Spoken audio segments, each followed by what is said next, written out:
we get into champs, like again, Hecarim being banned out by Omega Gaming Unleashed, it was something that was used by Anarchy Lime last week. It was really super strong for them in their. It's something that they play a lot for Professor Collapse. But you mentioned it. You mentioned, sorry about that. You mentioned it in, again, Anarchy Lime was dealt a bad hand, but they are a team that I do think is a little bit inconsistent because they have games where they end up going 1-1 versus One Brain Boys, which is kind of a lower tier team, but then they also split 1-1 versus Legendary Wolves. So it's like back and forth and back and forth. As we do go back in the draft, again, Viego is going to be banned out by Omega Gaming Unleashed. I'm surprised they don't leave it just for Anarchy Lime to ban out, but maybe it's something that they haven't gotten too much practice on Princeton, so they are going to just throw the ban out. And again, for Anarchy Lime, I wish I could say that those are all 3 support bans, or 2 support bans and 80 carry bans, but it could be just all 3 80 carry bans. And Omega Gaming Unleashed is going to lock in the bear man himself, Udyr, for the side of Omega Gaming. You know, I really don't like that you can say that they banned 380 carries, and you're not wrong. With Kaisa, Seraphine, and I do not like that. I hate it too. Don't worry about that. I hate it as much as you do. I wish Seraphine... I hope they haven't played 5 games. Their brain, no, the brain could be shrinking, honestly, but you never know.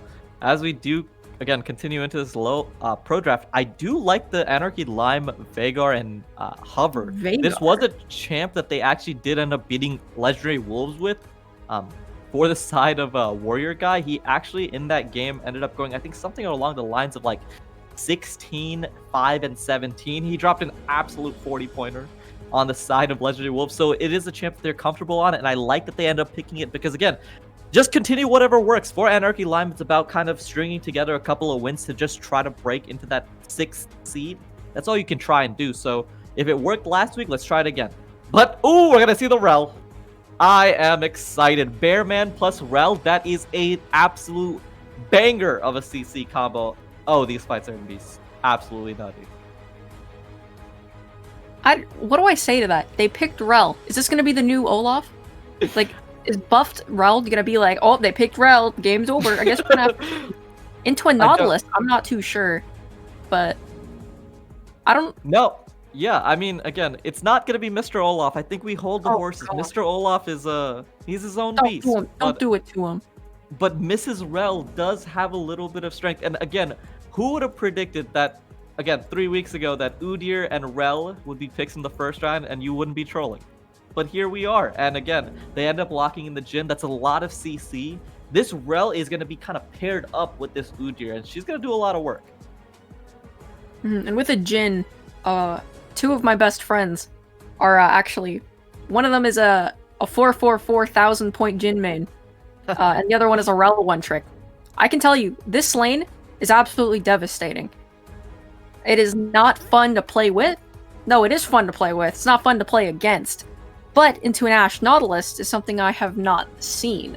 So what are we thinking about that, Gungeon? I think the Ashe Nautilus is a solid lane. Again, from what they're building out, it's kind of using this Ashe and Veigar to kind of hold the line, hold the Udyr and Rel away from me. Like, keep them away from the Ashe. My big problem is anytime Rel has that flash, she can immediately flash W engage with Udyr running right behind her with the speed boost. It's going to be really hard. And Jhin, again, I think you mentioned it, perfect combo for Rel. If you want to just have Jhin in the back with Rel engaging with the jungler, he can just kind of throw pot shots in there and just pick off people. But Anarchy Lime do end up banning the Ornn and the Yone.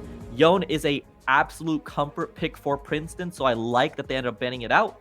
And I think the Ornn ban as well. If we saw an Ornn, Udyr, Rel, I would be scared. That is like a freight train running at the Veigar Ashe, and I don't know how much Nautilus could be an absolute peeler, but I don't know if you're gonna peel off that 3. Yeah, definitely not. Ornn is quite a force to reckon with. He's a big boy. He is quite, in fact, a big chunky boy. Taking him out of this game is going to be real. Gungeon? No, Yeah, what's up? What Yeah. is that? What is that? What are we seeing here? Oh, Mr. Gragas What is coming that? to I hate party. that. Why? Gragas, I think, is so good here. Again, we mentioned the freight train that is going to be Udyr Rel running into it. Gragas, perfect disengage, allows Vhagar and Ashe to kind of set up that zone to kite people off. So I like this pick from Anarchy Lime in the first round of the second half. They do end up picking the victor for Omega Gaming. Again, comfort champion for Princeton. He is not blind picking. It does do decent into the Vhagar matchup, so I like this pick. Mainly for laning focused. I do want to see what they end up rounding out in this top lane. There was a... Ooh, Jace! Jeez. Are we going to see Mr. Jace locked in here? This is going to be... If you want speed, Cowboy, this is speed. We're going to see Jace E Acceleration Gate plus Udyr Rel linked on top of each other. Mama, I want to go fast. That is what Omega Gaming is saying right now. Yep, exactly. And we're not too sure where this Gragas is going. It could be in the jungle, it could be in top lane, could be mid for all we know. Probably not, because there's a Vhagar. But I mean, Yeah. Vhagar could go top. I don't know. I'm just saying. Ooh. You got That's that gonna be Malphite. That Gragas is going to be thrown into the jungle. How do we feel about Udyr versus Gragas here? Again, it is Udyr favored mainly because Udyr is such a cracked character right now. Mr. Bearman runs through a lot of things and he can run through Gragas as well. But I do think, again, Gragas is more for the team comp fit. Jungle matchup wise, I do have to give it to the side of Omega Gaming. But in terms of just matchup wise, I think that the Gragas does fit team comp wise a lot better for the side of Anarchy Line. I'm excited to see how these teams play it out. But for right now, if I wanted to give it over to either side, I would say Omega Gaming Unleashed. Their team comp has my heart, but Anarchy Lime has my brain. That's one way to put it. Yeah, I mean, I want to see Bearman plus Rel. Is that so hard for me to ask? Funny bear guy and Rel. That's all we want, you know? Funny That's all- Bearman in costume plus metal bending chick. Who wins? Please don't call her a chick. Rel is 16. Female.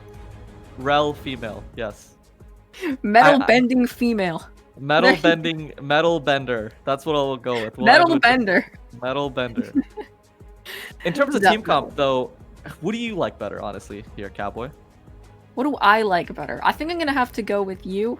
Where Omega Gaming Unleashed, I do think just has probably not better, but like, I think they're about equal. I really do not like Vhagar. Not only because, haha, funny, salty, infinite scaling guy. I don't care about that. I don't like Vhagar because I feel like he doesn't bring anything, even though he does. You know? Again, into this comp, that Vhagar cage is going to do a lot of work against Udyr and Rel. Like, it does disrupt this comp super heavily, so I like the pick. Again, in terms of me saying I like Anarchy Lime's comp better, I'm not saying that it's like overall just better, because I do think Omega Gaming has a lot of facets to win this game, but I think it's just easier to execute. Like Ashe ulti, Malphite ulti, Vhagar cage. Like that's simple, you know? Like, and I think that a lot of times just being simple can really win the game. In terms of power picks though, Omega Gaming has Udyr, it has Rel.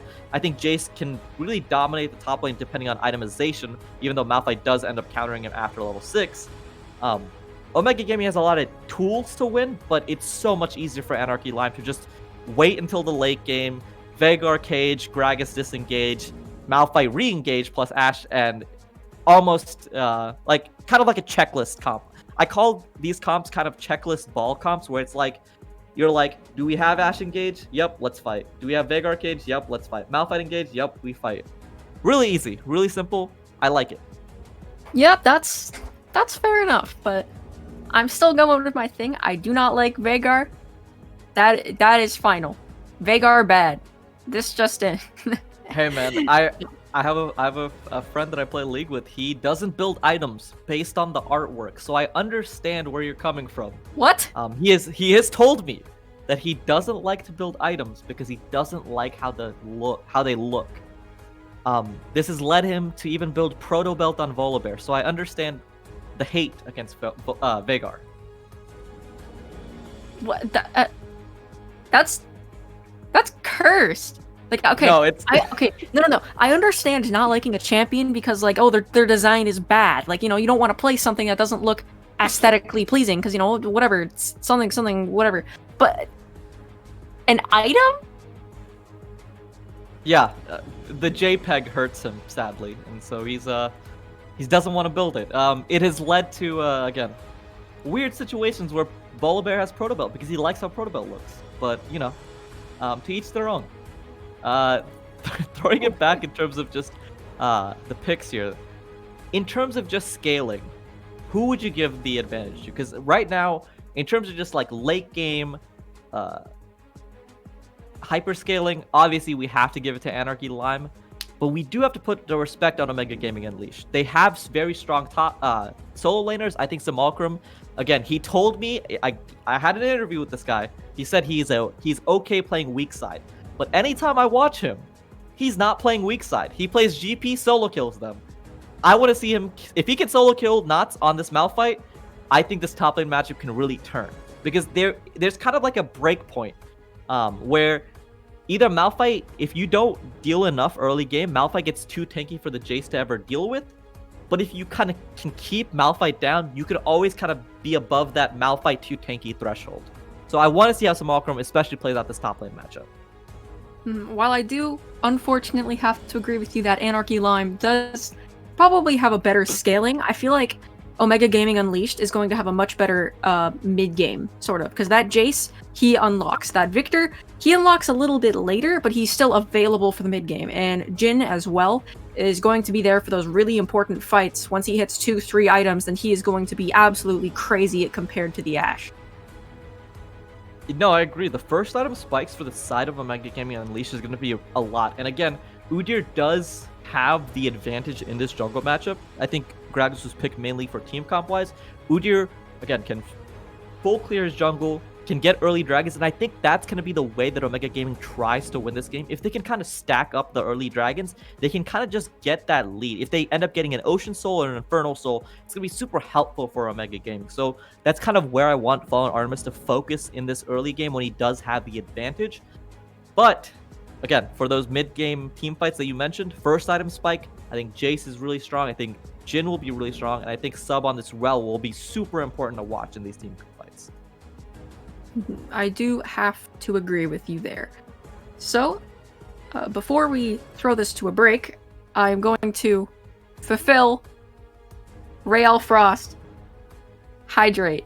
You too, Gungeon, right now. I know you have water. Come on. This is the chug jug, as I call it. Never say that again. Get in the chug jug, boys. Who's getting the chug jug? Me. Everyone hydrate. If everyone in this chat doesn't hydrate, then I'm gonna fine you 1,000 tokens. But no way. Anyways, we are going to toss this to a short break. I hope Gungeon never speaks again. I'll see you guys later. Yeah, we'll see you guys on the other side.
Welcome to the Rift, ladies, gentlemen, and gender nonconformists. My name is Ashley Valley Weaver. Alongside me, the ever excited, ever smiling Mac Dewey, and we are hopping in to Summoner's Rift.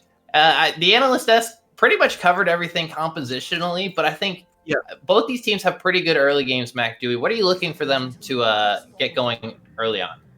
Well, Fallen Artemis on the side of Omega Gaming Unleashed Valley has been an absolute nightmare in the jungle throughout the past couple weeks, and getting a comfort pick like this Udyr, I think we might see yet another game in the mid league here.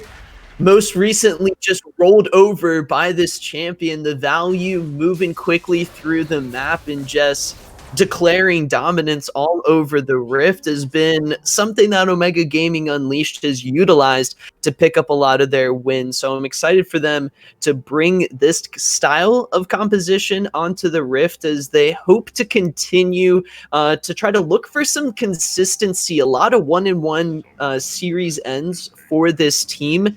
And I think to finish off the round robin against a team like Anarchy Lime in 2-0 fashion will give this squad a huge confidence boost as they head into the second half of this season. It definitely will. And you got to think, from a storyline perspective, if you're either of these teams, that these first matches of that second round robin are where it really matters. Of course, you're going to get towards the end of the season. You're going to have those matches that are make or break for playoffs, but especially for Lime, they need to get their season going now. They started off slow. They started to pick up a couple of wins. But if they can't take a team like Omega Gaming Unleashed, who are pretty solid, but if they can't even challenge them, it's not looking good for the rest of the season and their playoff hope going forward. So they need to get that momentum rolling. And I'm not sure I'm sold on the Gragas pick as being able to do that. I know it's a strong lane pick, but with the Predator, he also started on the opposite side of the jungle from the Udyr. I don't know if he's going to be able to match the incredible clear speed as we get a little bit of an early engage. And Utsumi, I don't know, he might die. Flash adjustment gets the first blood, and Omega Gaming come out with a statement in this bottom lane early on. What a play there. The level 2 advantage for the Omega Gaming bot lane adjustment, and the sub just doing and continuing their solid bot lane performances. That has been critical in the team's success. You love to see it. And talking about that Gragas pick in the jungle a little bit, Valley, it's been kind of Anarchy Lime's identity throughout this season to get Professor clapping early on a ganking jungler. We'll have to see him start taking advantage of some of the early gank pressure that Gragas can bring as soon as those Predator boots come out. But the bot lane already starting off behind is not how Anarchy Lime wanted to start off this series. Not at all. And you look at Gragas as that ganking jungler, like you said, but you have to ask, what lanes are there to gank? You've got a Veigar who, you've got the cage, but as long as Princeton spaces properly, you're not really going to be able to lock him down. And I don't think you're looking to Malphite Gragas gank a Jace, honestly. Yeah, not at least until level 6. Nance is going to be having a tough time in lane as we see another engage. Flash engage from the sub is going to lock up Utsumi, tries to hook back to the wall. 1 HP flash engage from Fallen Artemis to finish off the kill, but is tanking tower shots, and Megan is chasing him down. Flash forward to get the trade back, and it will be a 1-for-1 in the end. Little bit over aggressive there, Mac Dewey. Fallen Artemis really wanted those boots of swiftness, Valley, all right? That's just going to speed up everything. Megan, the sub coming in for Lime, making a great start here. Overrush, not in the lineup today. Megan able to pick up an early kill for herself, and that's really going to maybe help even out this bot lane a little bit. A lane that Professor Claps is going to want to gank, especially as those ultimates are unlocked in Enchanted Crystallero and Depth Charge. Certainly going to make things a little bit easier for the Explosive Cask to connect, but we'll have to see if Artemis... I really don't think, jokes aside, that we should sleep on these Boots of Swiftness pickup, Valley, because move speed is the name of the game for this jungle pick, and Artemis, well, it's going to help him be everywhere all over the map at once. Could not agree more, and something to look at on the opposite side of that jungle matchup is that there was a Hextech alternator picked up by the Gragas with Predator. His first base, he did not get boots. So that means he is going to be massively behind the speed of this Udyr and not have that extra mobility to make these ganks happen, especially with this bot lane being so prioritized. Yeah, you know, the Predator low-calorie workout program only works once you pick up the boots to try to help even things out. Gragas a little slow. Might have to try rolling around the rift to try to keep up. Dragon has spawned in early on. I think this is especially going to be in the sights of Fallen Artemis with his bot lane being so strong. And look at this brutal freeze going on, Valley. There's just nothing you can do. Megan can only just W the wave, and you see Fallen Artemis is back. So if they try to walk up too far, they try to crash it, it is going to end very, very poorly for Anarchy Lime. And that means you can't really roam into River either. All the control is in the hand of Omega Gaming. Right. If they want to go contest Drake, if they want to support their jungler, if they want to punish Utsumi and Megan whatsoever. It's honestly just very, very clean play. And I feel like we're focusing a lot on this bottom lane, but that's where the action is. But looking at the mid lane, it is pretty even. You know, Lucidity Boots picked up for Princeton. Professor Claps is hanging around here. Might see an engage. Princeton going to get stunned up. Cleanses late. Professor Claps flashes forward, but misses the body slam, and he will be able to just walk away. That is not how you want to see that engage go. Both summoners burned out of Princeton, but he's able to get out alive, and that's really all that matters.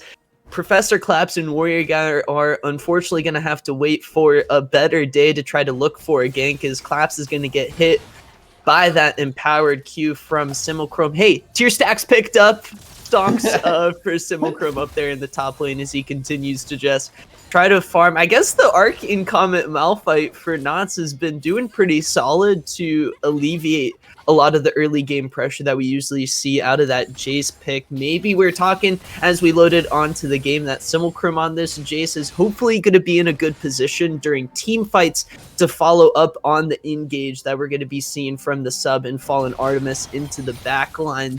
The upgraded Q with the accelerated gate from Jace can really hit from a long way. And you've also got adjustment with the curtain call going to be looking to follow that up.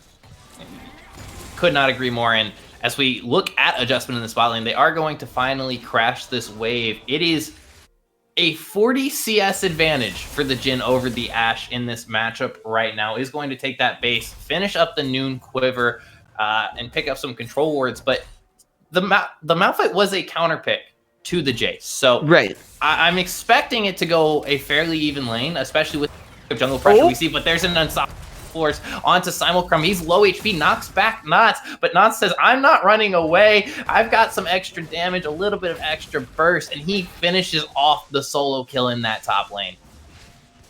Simulchrome, a laner for Omega Gaming that has been so consistent, gets taken down in very surprise fashion. Knots making this Malphite pick work, and I guess red 5 for good reason, as he made that look a little too easy. We are going to see in response, because of the top laner for Omega getting taken down, Professor Claps is going to be able to pick up Rift Herald, while the bottom side of the map really isn't going too well for Anarchy Lime. It's nice to see something work on the other side for them. Yeah, it absolutely is. TP is burned by both top laners, which could be important if either jungler decides they want to look towards this top lane. But if you're Professor Claps, I have to think you're looking to put the Rift Herald in that bottom lane to try and get Megan back into the game. But here's another gank in the mid lane. Explosive cast, I think it missed there. Directed What? Cam not wanting Directed us Cam to does see not that like one. us. These fights are not just going to be seen at all. Flash engage from Fallen Artemis, though, and they will find the Vanguard. There's another flash engage from Sub. That is huge as Princeton finds a kill. And these engages from the Udyr, from the Rel, are just immaculate right now, Mac Dewey. When everyone's getting caught up in the magnet storm, the last thing you want to see is bullets flying everywhere. The curtain call, absolutely brutal there from adjustment to help find those kills in the mid lane, as Omega Gaming Unleashed almost have more than a 3,000 gold lead as we approach the 10-minute mark. A 30 CS lead in the jungle. The bot lane has been playing so well, and The ward is going to spot out Artemis here. Utsumi and Megan maybe going to have some breathing room to try to find a way back into this one, but a 2-level difference between the supports here. Now only one, thank goodness, as Utsumi, without that ultimate, isn't really going to be able to make a lot happen in the bot lane for now. Yeah, but look at the wave state. It's frozen again, and there's nothing Megan and Natsumi can do. They have no means of engage. They don't have the power spikes to take a consistent fight against this bottom lane. And now you're seeing the sub wants to go back in, is going to get a stun up. Natsumi flashes the, excuse me, not the curtain call, but the Jin W, and is going to get away. But that's the threat this bot lane poses. And you think, okay, Udyr might have to look top lane to get Jace back into the game, but not if this bot lane can just, you know, keep their head down the throat. There's another unstoppable force. I will this. Knots is gonna be taking no damage, and he gets another solo kill in that top lane. Oh, we have to watch Claps here, though, Valley in the mid lane, or is it going to be bot lane that's going to be the first to die? Yeah, the sub is going to find a nice and it will be not. At 0-3-0, Enchanted Crystal Arrow cannot save you from that one, my friend. And it's another beautiful punish. It feels like we're watching two like completely different games, depending on what side of the map you're on, Mac Dewey. Yeah, if you looked mid lane there, at least for a little bit directed, Cam was like, nah, trust us. We want to be in the bot lane. Turns out Professor Claps able to flash away from the deer as Warrior Guy gets the solo kill, flashing under tower into the Vanguard. The cage is not enough to keep him in there for the 1-for-1 trade, and it is just a stacked bot lane. 2-0-1 for the Victor, 3-0-2 for the Jin, 0-0-5 on this Rel. I mean, yes, Simulcrum's behind, but is the tank Malphite really that scary after a certain point? Princeton, you can try to take away the Yone, try to take away some of these carry threats in the mid lane, and he's still gonna find a way to get ahead. As you were talking, Valley 2-0-1, and the Malphite engage won't matter a whole lot if the damage, aka the rest of the team, isn't going to be able to follow up, or it's just getting burst down way too quickly from the already online turbo chem tank Udyr in the Gale Force. From adjustment already before the 13-minute mark is going to make things so difficult as the lane is still frozen. It's the ice age right now for Megan and Itsumi as Professor Claps, no flash. Yeah, he's going to get chased down. The Predator will not save you. There's the unstoppable kill fall. Again, this tank, not AP. Knots gets knocked into the wall, and he's just trying to find the Udyr, but isn't going to be enough. And that's a double kill onto the Jace. So previously 0-2, now 2-2, and this lane has been flipped on its head in one play. Ready, Simulcrum right back in the game with seemingly like 1,000 gold boost injection there. I think should have been a shutdown there onto Knots for some additional gold, as the double kill is going to even things out wonderfully. Talking moving forward, thinking about some of these mid-game fights that are going to be up and coming with how ahead the Udyr is, getting damage on the Jace, kind of as we were talking earlier on in the game. Valley's just going to make things go so much smoother for the Omega Gaming Unleashed composition. And kind of at this point, with the Udyr being so ahead, we were kind of thinking, you know, Jace is going to need to contribute a lot of damage for these fights, but with the way Fallen Artemis has been playing, that might not even be necessary, as he has a 2-level lead over Claps on the Gragas in the bot lane, very behind as well. The Udyr is going to be able to simply just outstat everyone, and Fallen Artemis is going to have his will in these fights, as the second Drake going over to Omega seems natural. Yeah, I mean, it seems almost unstoppable as you see the bot lane backing for the side of Anarchy Lime, and I think you laid out how this game is going to look going into the future. You've got Manamune completed for the Jace now, and with the advantage that has been accrued, I mean, we're at 15 minutes into the game. It's 6,000 gold, basically, 2 Drakes. I mean, even if we look 10 minutes down the line, we're still looking at, like, no kills, maybe 2 Drakes and you get a fight, but I don't see a point where this game is even until we're hitting 35, 40 minutes, unless something drastic changes for Anarchy Line, and that has to be really taxing on the mental right now.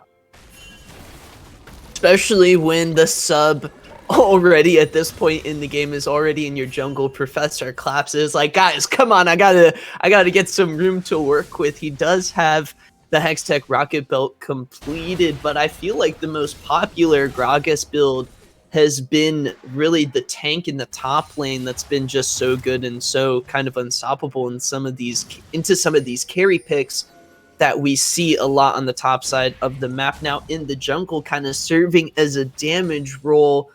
We'll have to see if he's maybe able to get some picks with the explosive cast. That's really what I'm going to be looking for, because so far, Valley, in the early game, we did talk about those boots getting picked up and the Predator becoming available, but 0-2 and 0 at the 16-minute mark, I think kind of speaks volumes to how we really haven't seen that keystone utilized.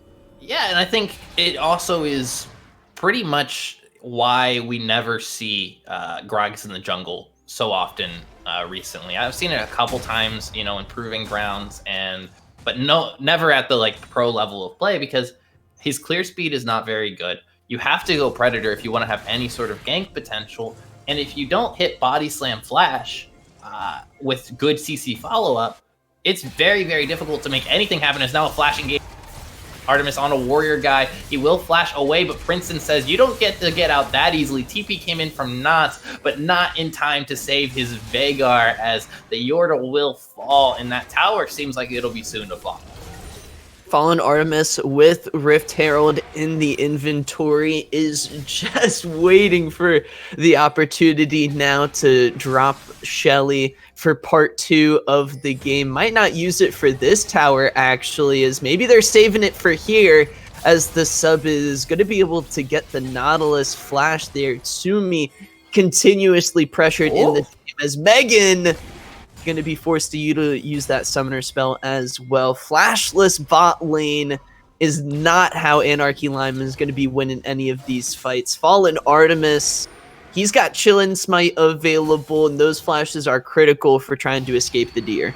They definitely are. No flash on your AD carry is all scary thing, especially with the components that the Ashe has in inventory, means it's not going to be the Gale Force picked up. Rift Herald is dropped bottom, and I like this a lot more than dropping it mid-Mac Dewey. We've casted for long enough. You know my thoughts on taking too many towers early, as now the engage comes in. The sub finds a huge magnet storm, and the curtains have opened. They are calling Utsumi out. They said, you don't get to live today. The burn will come through. Adjustment and Princeton will find kills there. The Rift Herald will get another charge off, and Professor Claps can do nothing but watch and drink away his sorrows, as the sub is still chasing him down. A second tower to fall, and a one fight, and in what is looking to be a dominant game from Omega Gaming Unleashed. Without even picking up Baron Nashor, they have close to a 10,000 gold lead, as this game is quickly getting out of hand. Princeton, a 2-level lead over Warrior Guy 22, and if anyone's on League of Legends Twitter, I feel like they've seen a post about Verdant Barrier by now, and how it's pretty much going to be seen on every mid lane mage matchup from now until pretty much it gets nerfed, because it's a really strong item. Princeton is going to be just fine against the Malphite damage that's coming through, against the Gragas damage, even against the Viger damage. Valley, it's all stacking up so nicely.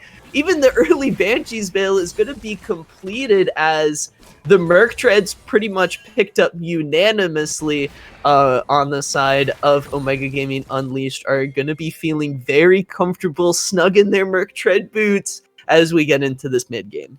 Yeah, and another interesting point of contention in that build path is second item finished for adjustment, picked up the Lord Dominic's Regard, which I actually really like, given that right now the only threat on the side of Anarchy Line is this Malphite and is the Ashe. And so it's going to cut through any armor. So Nautilus armor isn't effective.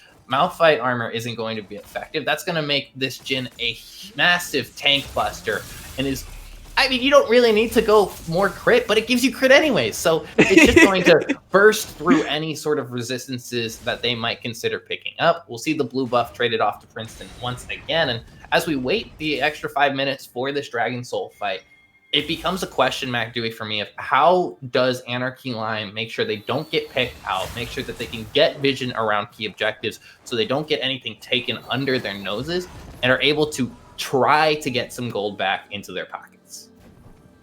Well, even if they are able to get a good fight here around these objectives, I feel like it's going to take a lot from the team to try to be the first ones in the area to look for that Enchanted Crystal Arrow pick with the explosive cast. They have a lot of burst damage available, but with how forward and aggressive you have Fallen Artemis going into the jungle looking for picks, I wonder if it is ever going to be Lime time for an engage to try to find that critical pick. And even then, who do you look for? Do you try to find adjustment and then you have to worry about the rest of the team? I think you got to start there with this Jhin ADC and the Victor, but that Banshee's Veil picked up, we talked about it earlier for the Magic Resist pickup. It's also going to be a little protection from that Enchanted Crystal Arrow engage coming in. Yeah, and on the top side, Edge of Night picked up for Slime. Also going to have a field against that Crystal Arrow, be a little bit safer in those side lanes. And at this point, it's becoming very difficult. Look at the damage done. Curtain Call is opened up just to zone them off the towers. There's the deer. Huge mag storm from the sub, finds 4 people, and they are not stopping. It is a 1-for-1 trade at this point, but Fallen Artemis is in the base. Tower has fallen, but Artemis might have bit off a bit more than he can chew. He falls as well, and it's going to be a 1-for-2 trade, biting off just a little bit too much and giving some extra gold to the side of Anarchy Line. I was one Jhin grenade away for Omega Gaming Unleashed, just wiping that fight. A lot of low health bars, but the over aggressiveness coming out of the Udyr a little bit. Fallen Artemis not wanting to use that flash is just going to let the fight go. They're able to pick up the mid lane turret, and Anarchy Lime get a little bit of breathing room. We're well away from this soul fight for the side of Omega Gaming Unleashed. Anarchy Lime going to be able to find some vision, hopefully, in their own jungle to look for a pick potentially, or at least to get in that position. We were talking just earlier, Valley, about what Anarchy Lime needed to do to try to stay in this game, and I think mistakes like that coming from Omega Gaming Unleashed is pretty much the way that things needed to start for them. It definitely is, and you gotta hope that you can get to your second item powers before this Drake spawns, because if you can't, I don't know if it's even going to be possible for a fight to happen. I will say, I want to give credit where credit is due. Omega Gaming came into this, and they need to cement themselves as a top place squad. And this game is dominant so far. And if they can close it out within the next 5 minutes, I think that's the statement they need to make, saying we can compete with the top, we can compete with, you know, your Glaives, etc. Utsumi does hook the sub, but the sub can maybe just jump over the wall, but the Unstoppable Force comes in, and it does not matter. That is a mistake you cannot make around these objectives. Yes, it will be back up for the Drake, but that is just free gold handed over. Brutal collapse there. Anarchy Lime showing no mercy in that one, but they do only burn 2 ultimates. I was kind of surprised to see the Unstoppable Force used, but regardless, a kill is a kill, and they're looking for any way to get back into this game. They gotta watch for the poke, though, that's going to be coming from this Jace, especially the backline. Megan, no armor, is just going to be relying on that Mortal Shield bow to try to heal up. We do now, Valley, have Dragon spawning in about 30 seconds here. The sub is ready to go for this next fight, but kind of as we were talking, Lime, they need to group up. They need to try to look for a pick, if any. The Banshee's Veil getting burned. That's going to be a window of opportunity. Yeah, Curtain Call will come out. There is no Magnet Storm up and available just yet, but Knots is already massively low. They're going to start to walk away. There's plenty of options given how much the Infernal Rift opens up the map, but it is still going to be very difficult to get in. You see Knots is backing. I'm assuming he's going to teleport into the fight, but there's so much zone control. They can't even get in. The Drake is gone. Utsumi is in no man's land, and he is dead before I can even finish the sentence. And now they can just walk to the Baron. Omega Gaming have secured themselves a soul. They're going to secure themselves a Baron buff, and they're going to lay siege to this Anarchy Lime's base. And zero decisiveness shown there from the side of Anarchy. They couldn't just sit around and wait because the Jace poke was eventually going to whittle down the front line. Professor Clap's not going tank at all. Utsumi maybe needed to be in better position there to tank some of the shots and to work with Knots to make sure the health bars didn't get too low is the big objective now. Going over to the side of Omega Gaming Unleashed, they've got Baron buff, they've got 2 Infernal Drakes plus the Soul. It's a massive amount of damage that's going to be coming in as they're going to be looking to march into this base. Blue buff on the Victor, everyone loaded up and ready to go. Weapons charged. It's going to be a tough base defense for Anarchy Lime as the gold lead still 10,000. Yeah, 10,000 gold. It's been there for a while, and I'm expecting that we'll see this game closing out within 3 to 5 minutes, probably before this Baron buff even runs out, especially if Omega Gaming plays it correctly. Don't try to take too many engages. Yes, the sub has found some massive Magnet Storms, but all you need to do is siege these towers. They don't have the ability to clear waves well enough into the Baron buff, and I think with the Jace in the side lane as well, given that he's now hit his power spikes, he's now stronger than the Malphite, how do you defend? That is the eternal question. I really like what we're seeing from Omega Gaming right now. The 4-1 split push with the bot lane pushing in for a potential rotate after you take care of the mid lane. Curtain Call just going to try to set things up as right now Adjustment able to deal so much damage. The minion's going to be able to finish this one off. I wonder if Anarchy Lime are eventually going to come up. Yeah, there's the engage from the sub. Knots is not even going to survive instant more. Actually, almost. But gets shut down in the end by Princeton, who is doing a ton of damage. 604 on the Victor. That's the pick they needed. Baron buff on, full health bars, and still plenty of engage tools for this team. Flash Bear Slap available if they need it. Fallen Artemis is on, but gets a nice shield and walks away as Megan is not doing any damage to the sub. Goes in, is not going to find a stun, but honestly, what can you say? Adjustment is just bursting everyone down. Yes, the support falls, but it is not enough. The towers will fall, the Nexus will fall, Anarchy Lime will fall in this game 1. It's a best of 2. Omega Gaming Unleashed, not known so far throughout the season to finish these off 2-0, but when they start the series like that, you gotta be feeling good as a team. Fallen Artemis, a huge game on the Udyr, and everyone working well together on the same page to come up with a clean win despite messing up a few dives there towards the end of the game. They still find the control around objectives to take 0 chances against a team that I feel like Omega Gaming coming into this one, they got to be feeling more confident going up against Anarchy Lime versus some of the top dogs that they've had to go up against in recent weeks. And they showed, I think, in this one, just how good they are, just why they're top 3 right now, just why they're in the conversation for the teams that we're going to be seeing in finals. Yeah, and these are the statements that we were saying they had to make. Unfortunately for Anarchy Lime, it's not the start they wanted for this matchup, but for a little bit more of a in-depth breakdown, let's throw it over back to the analyst desk with Gungeon and Cowboy.